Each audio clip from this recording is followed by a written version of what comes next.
many of our refugees, they have physical, they have psychological and social sickness. We also have those ones who actually don't have any disease, but they are not fine. I'm very sure among us, many of our refugees who are here were sexual abuse. Physically, you could have recovered from this, but psychologically, you have never recovered.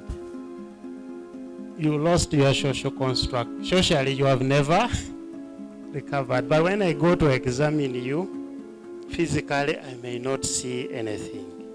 So, refugee health and many of our friends who are here, who were affected by the war, are actually having a very big challenge. Now, physical. Many of them we see come with physical organ damage, and we also see those ones who come with illnesses that affect their body. What are the commonest organ damage you get? We get ladies who have very bad tears.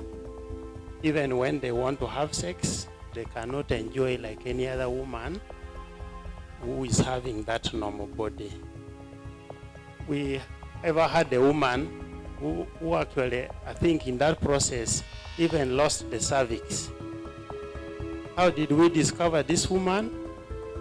Every time she would conceive, she would lose the pregnancy. You know, it's that opening of the uterus that holds the baby. When it is wide, as the pregnancy becomes heavy, the pregnancy will come out.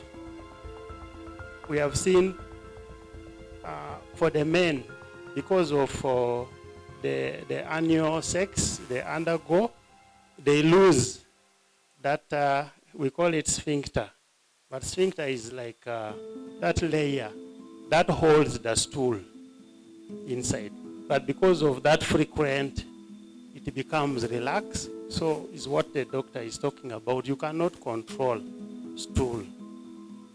We have seen men who come, they're only carrying, I would say, small stones, which they are calling testicles.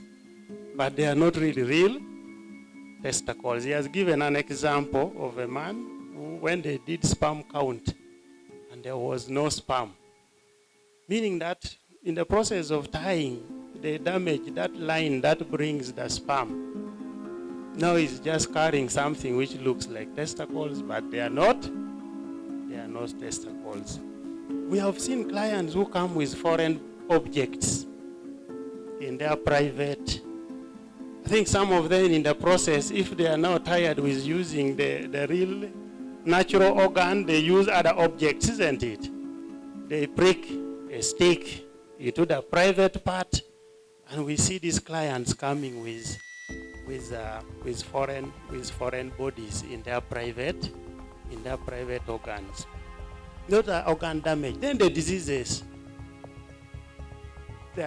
We have seen many coming with HIV, many coming with hepatitis B. We are conversant with hepatitis B. There's also another disease which is even worse than HIV.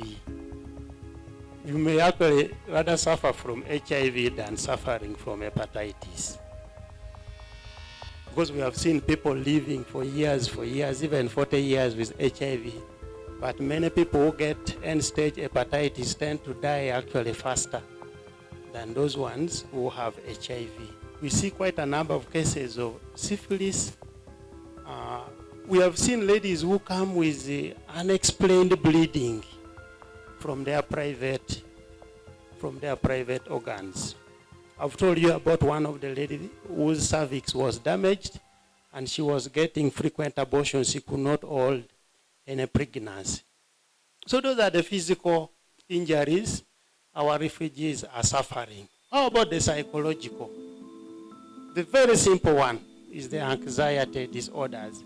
Someone with anxiety is someone who easily gets irritated. That's why sometimes refugees, every small thing annoys them.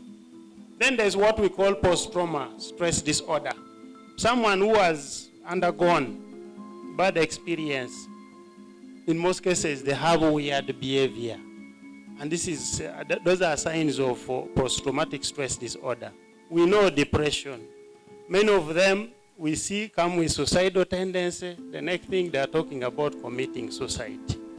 Now, what are some of the challenges we face as health care service providers? Number one,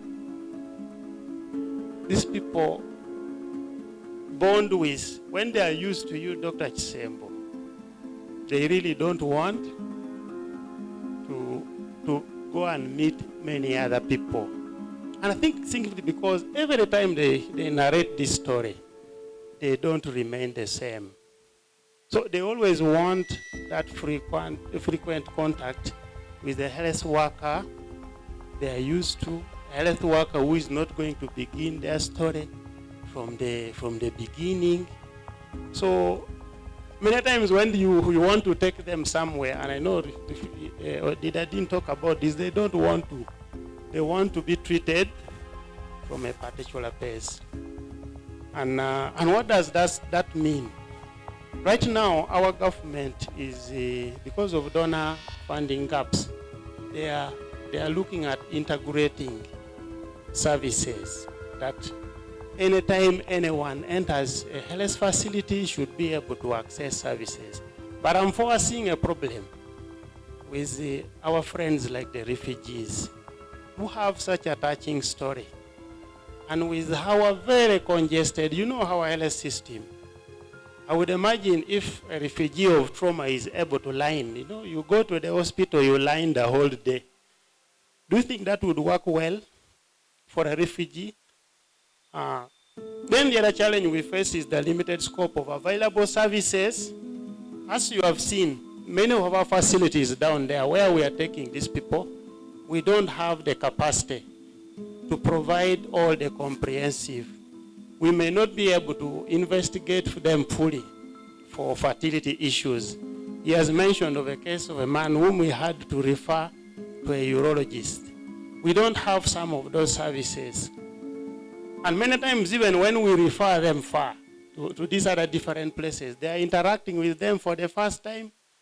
And many times they actually don't want to go. So what we are now thinking, going forward, we were thinking maybe we look at what we call reverse referral. Instead of telling a refugee go to Kampala, we tell the doctor from Kampala come to Kiriandongo. And we can be having such kind of programs where we invite the specialists we need to come and specifically attend to these clients closer to where they are. Then the other very critical challenge is most of these clients are in medical, they are clients we call difficult clients, which requires a lot of knowledge from the health worker, a lot of experience. And this is not easily found in many of our institutions. And I want to thank Refugee Law Project regularly. They have been organizing some capacity building, yes, healthcare in trauma, and that has helped us a lot. And this should be ongoing. Let's build. Where I heard about building, having the advocacy, putting the right laws, police being involved. Let us not leave the health workers too. Let us train the health workers to be able to handle these complicated cases. Thank you very much.